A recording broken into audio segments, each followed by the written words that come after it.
Alright guys, so in this video I'm going to show you how to clean the speakers on your iPhone.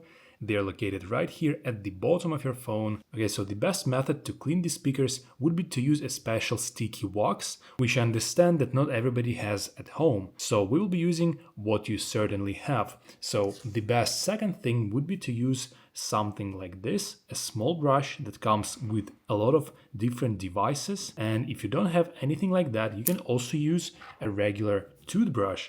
However, make sure that your toothbrush is nowhere like that, because this is too harsh. You need a softer one. You need an ultra soft toothbrush to use to not damage the exterior of your iPhone. Okay, so this is not going to do, but this will.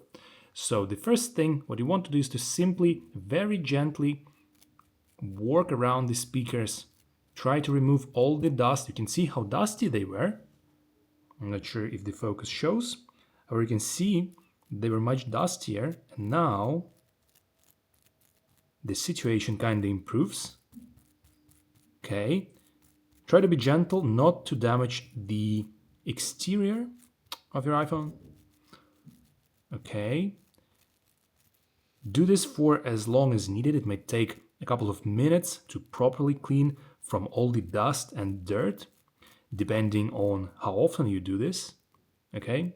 And then after you've finished and it looks decent, try to simply blow into your iPhone, blow into these speakers. Okay. Just like this. Don't do it too harsh, very gently. And then look at the results. Very clean speakers without any dust and any dirt. If you found this video helpful, please like this video and subscribe to our channel.